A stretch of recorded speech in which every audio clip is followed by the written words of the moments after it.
Hello there, and welcome to episode 10 of my tutorial series for Rimworld version 1.5. In this episode, we're going to go over some really useful advanced tools for managing your colonies. We're going to go over zones, assignments, and schedules. These things are the tools that you can use to control who's doing what and when. And that's really good stuff that you should not miss out on. I put this relatively late into the list, as I personally find these are things that you understand best when you already have some experience with the game. In between, we're going to do our best to survive the winter, because it is a pretty harsh winter. Outdoors temperatures are down to minus 23 degrees Celsius, which is really cold.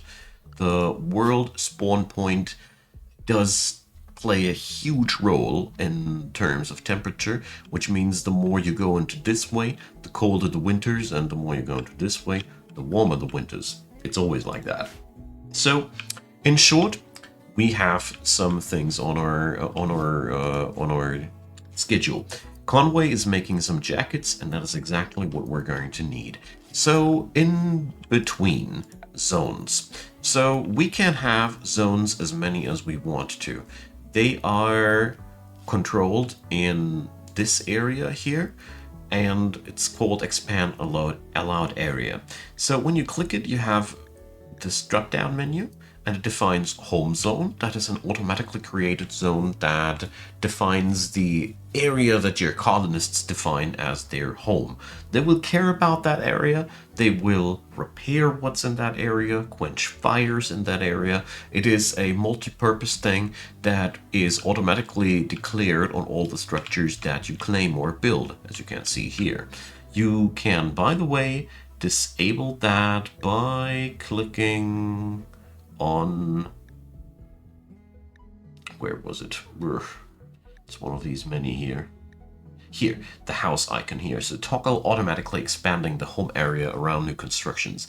If you uncheck this, you will no longer have the home area around these. That can be sometimes really useful if you just want to build something out there in the ocean, and you don't want your people to just quench the fires nonstop. Anyways, we have here a non-used area 1. That's always an automatically created one. And then you have the button manage areas. If you click that, you can now change the, I think you can we change the colors? I don't know. You can definitely change the name, and you can copy the zone, and you can put it to the trash can. You can also create new areas, and as you see here, they get all new colors, and there are mods that allow you to pick which color the zone should have. But without mods, that is not possible. So, what are these good for? You are surely asking yourself now. So, in the basic things, you can say declare this area, this workshop here into an area, and now we can work with that. So you go now over to the schedule menu, and you can here click what's the allowed area for a colonist. The default setting is that they are unrestricted. That means they can go anywhere where they want to go. We can now, though, assign that Conway has to stay inside the workshop. This does two things, of many. First off, it defines the movement area of a certain entity. You can also do this with animals that are not to be held in pens. If they are autonomous, you can also assign zones to them. But most importantly, you can also focus this way a colonist to do a certain task. So it's a really cheap way of not having to meddle around with your work order menu if you just want to have somebody working in a certain area. Thanks to the comment section, I have learned this. Only so recently. I really like that trick. But generally, you can use these areas in any way that your creativity might come up with. I usually use them for hauling people up into warm areas. So you see here now Conway is hypodermic because it's too cold inside the workshop. If that happens, he has to go somewhere where it's warm. So let's see. Here we have where our area. Let's check it out. His gear insulates him to 7 degree. We need more heaters for sure. So we can now solve this also with zones. So we now create a new zone. And we call it now warm. And then we can use it like that. And now we go into the scheduling menu, assign them there. Sometimes you need to draft and undraft them, but here Conway immediately realizes that he's not allowed anymore to be here, and he's moving on over there. Just one example. So, what I personally always also love to do, I'm going to show you in the second that his hypothermia is no longer increasing. There we go. The moment he's in a warm environment, the hypothermia rating goes down. Very, very important. So we're going to build another one of these here and another one of those there, because the workshop is clearly not heated enough for the winter time. So another really, really good thing to do is using zones for saving your crops. So some of your animals have the really nasty habit of eating your crops off of the fields. Especially those who are not pen inhabitants, they sometimes just walk on over your crops and it's a pain. So here's another little trick that has served me very, very well in my past adventures. So you go on over here and you create a new area. And now you go for the invert button. This does put the zone everywhere there where it's currently not, and it removes the zone everywhere where it's currently at. So what this means, we have now created a zone that is allowing the entire map. What we can now do is we go for cleared allowed area, the button next to that. Let's rename that to animals to make it clearer, unshrink it. And now we're going to exclude the zones where you don't want your animals to be allowed to go to.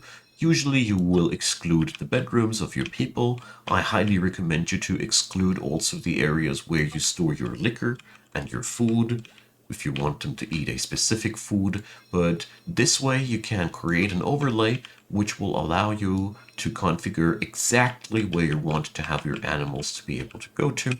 And these are a few things that you can do.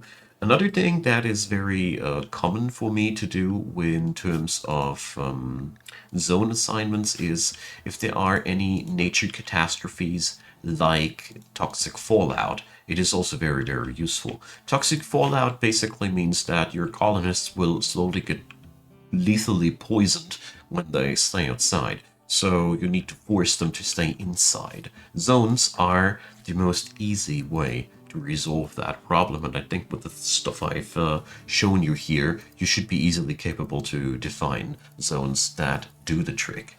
So, I want to go over a few more things that you can do. Here, the schedule menu is also very, very nifty. The basic setup is identical for every colonist. You have a sleeping time, and then you have an anything time. But you can clearly tell them what they're all to do: working, recreation, or sleeping. So it pays off, for example, to call out recreational hours back in these areas to make sure that your people will drop their work at a certain time. It is also quite nifty to assign work times to your own liking. Mostly this menu is going to be used to assign a schedule that is good for night owls. I don't know if I have one currently among me, but night owls, here, get a pretty heavy debuff on the on working during daytime, and they love being up on the night time. So here, 20V to 6. So we want to have the active time in these hours and the sleeping time 11 to 18.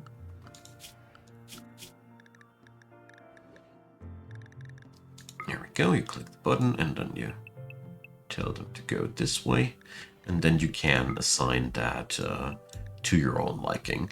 But all in all, this schedule is extremely good for night owls, and night owls are, if kept well, a really cool add-on to your colony, as they will be around when the others are not. And with the schedule menu, you can easily assign that. You also assign the zones that the people are ought to be around at, and well, I think I don't need to add more onto this topic. So I think with the second heater, Conway should now be able to keep up with that. We're going to allow him to make the other jackets out of the healthback cloth, because you see, winter is really harsh and it is better to have these. But another thing that you can always make in winter, if you have cloth, toques. Toques are amazing, and we're going to craft 3 of these, but they can only be made out of wool and cloth. So currently the Muffalos, by the way, are starving, and I am aware that we can we can change that by assigning some of our food to them, but I'm not gonna. I'm going to just slaughter them. Having too many animals early on can be a fool's trap, because you have to take care of your colonists, and then you have to take care of your animals. It's very, very important.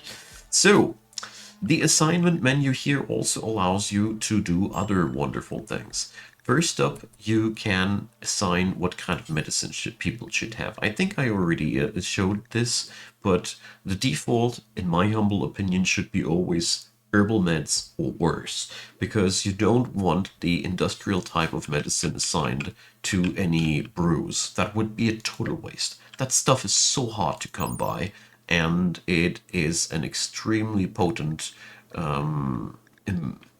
enhancer of medical treatment. So you don't want to waste these, really not. And this area here, hostility response, I keep it on attack, because running away is most of the time making more issues than having it the other way around. But here we have also policies. So policies define what can a colonist use, wear, eat, and read. So you can check it out here. There are predefined policies: nudist, soldier, and worker, or anything. The anything setup is obviously the easiest one, and we can here also make new policies. It basically makes clear what kind of clothing the colonist in question can pick up and work with. You can also define that they are only allowed to pick up certain quality or a certain durability. And this is insofar interesting if you're role playing a different a society with different roles or something like that. But the nudist setup is also very nifty, as it allows you to keep the people with that trade happy. I don't think I need to explain that much more. You just need to click new if you want to create a new one, rename it and define it, and then you can just click it on over here, and you then get the selection of what they are wearing. The anything policy is the basic setup, and well, 99% of the time I was absolutely happy with that setup. Anything around this setup except for these columns. Food policies are a comparable thing. You can here define what kind of food somebody is supposed to be eating. And, well, what can I say? It allows you to hold back certain food types, and the systemics are exactly the same. You create a new filter, you define what kind of things can be put in there, and then you select which filter should be applied to the specific person. End of the story. Drug policies, though, they work a little bit differently. Here you have a different menu, as you can see, and you also have the capability of defining how drugs should be consumed. They can be consumed regularly, and as you can see here, we can even tell them to keep something in the inventory. We have here the column to allow people to use it only for addictions. This means everybody who's not addicted to the drug won't touch it, but addicted people are allowed to just go to the warehouse, pick it up, and use it. Here, this one allows you to give these drugs for free for recreational purpose. This is quite heavy if you put it onto extremely addictive substances like yayo, flake, goat juice, and like. You should never enable this without knowing what you're doing on these substances, because these are really, really brutal when somebody is addicted to these. The standard setup is social drugs, and as you see here, it allows them to use beer and smoke leaf joints on a regular basis.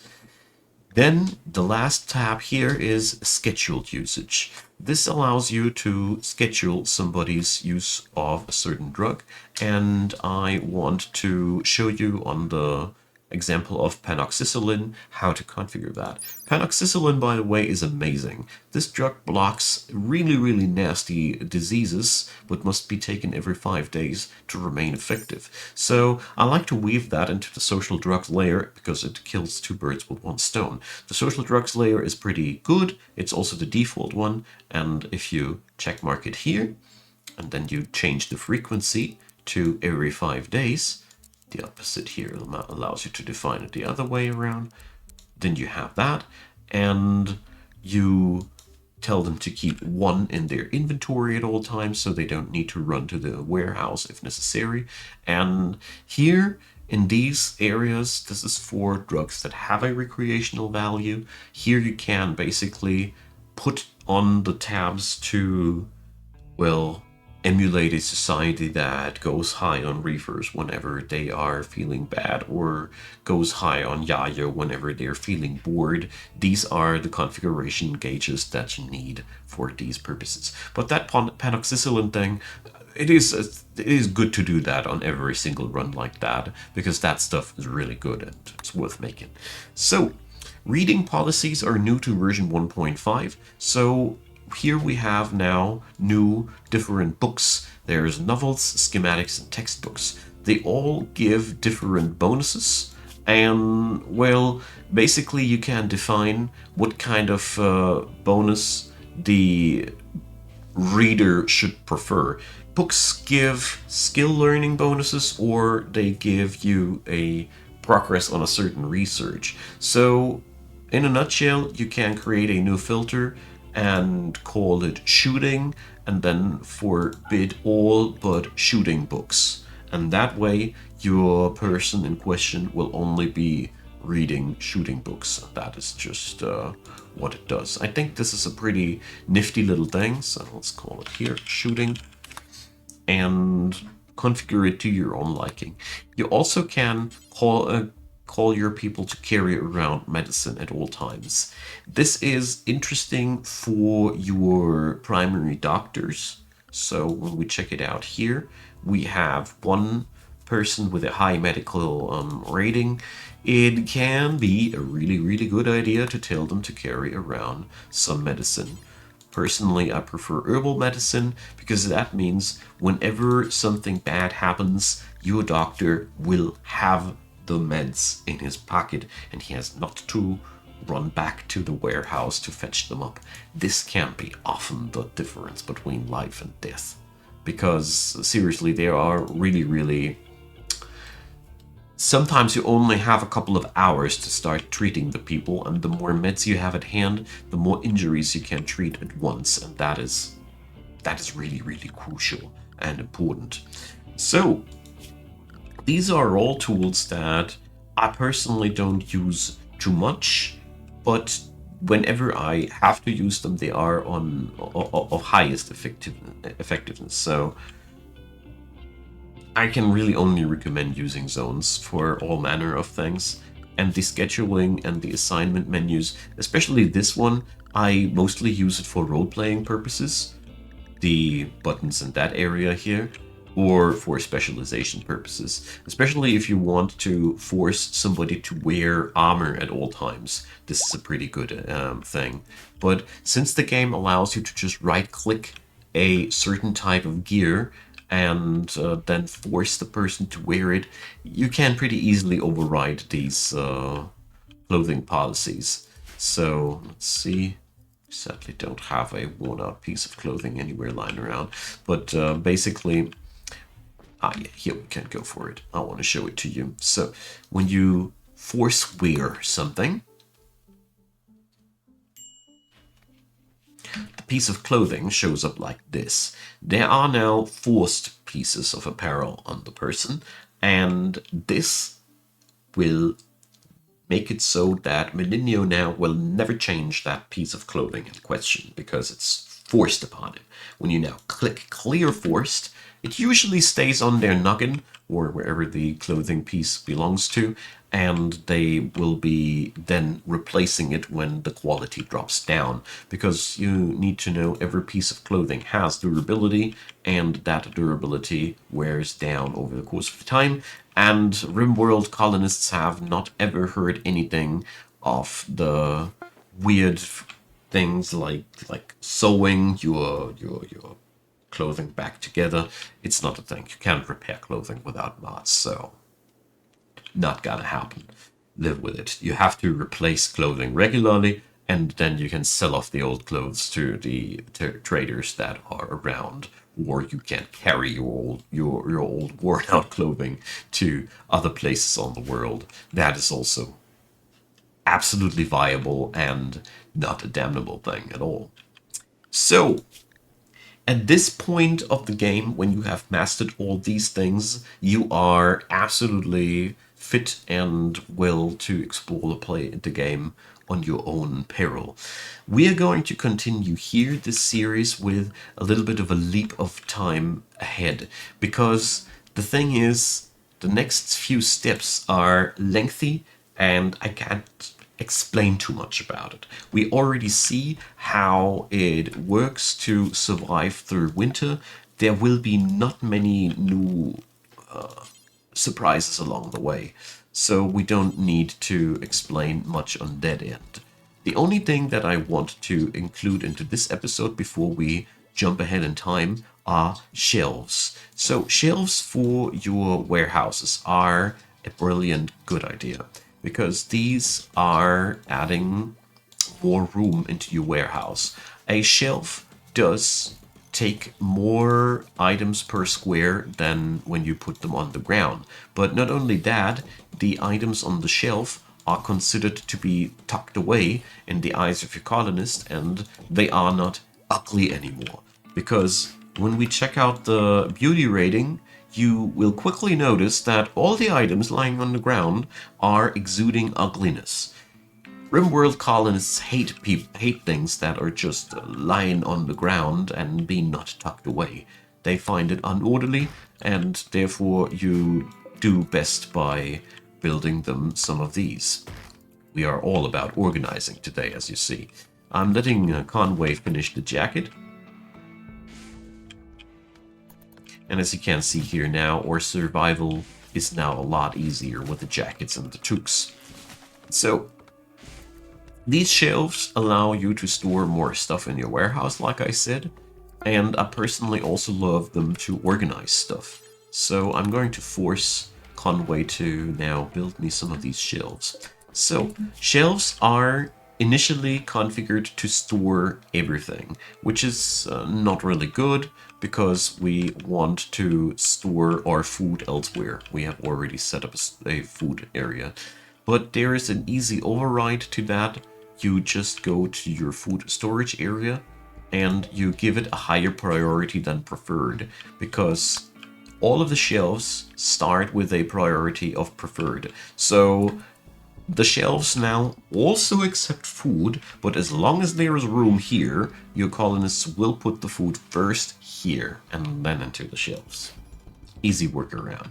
So, shelves do what you can see here. You can configure them just like you can configure any stockpile, and even more so, you can link them up together. That means we can hold down left shift while doing this, link them together like this, and create clusters of storage that will share settings together. So if I click this button now, I want to show it here. These are now linked. If we click them now, we also see an outlining of their linked neighbor, and the settings that we configure here are now applied to both of these. We can also unlink them. So this way you can organize your warehouse to your own liking, but you can already see just a few shelves later, this place is not as ugly anymore, and there is plenty of room to go around. Downside is it is a little bit harder to see what you have in your storages, but that's what you have this area for. So, now, before I leave today's episode, I wanted to give you a quick look around of what I'm going to do, or a quick preview of what I'm going to skip ahead in between, because it is pretty good to know before, I think. So, first of all, though, I really need to change this situation. The poor Muffalos, I can't let them die like that.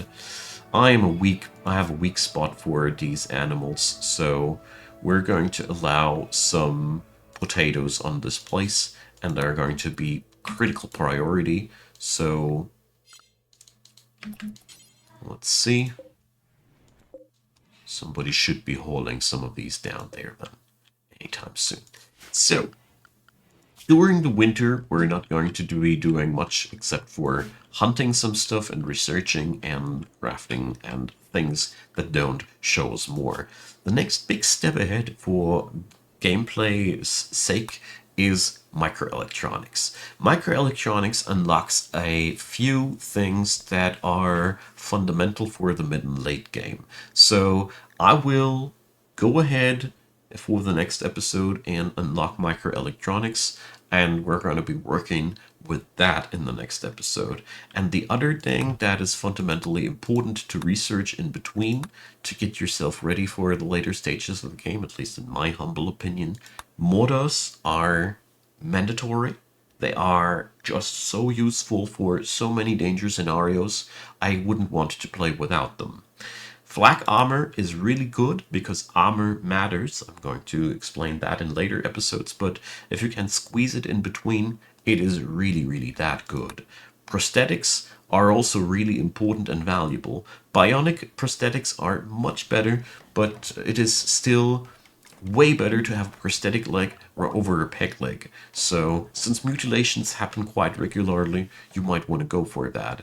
And once you have the blowback operation, gas operation thing through, gun turrets are really cool. And once you have microelectronics, precision rifling is the tech that you absolutely want to have, because the assault rifle is the jack of all trades gun of Rimworld Vanilla. It is not the best gun, but it is the best gun for all manner of different jobs. And if you don't have a specific job in mind, the assault rifle is never a bad choice.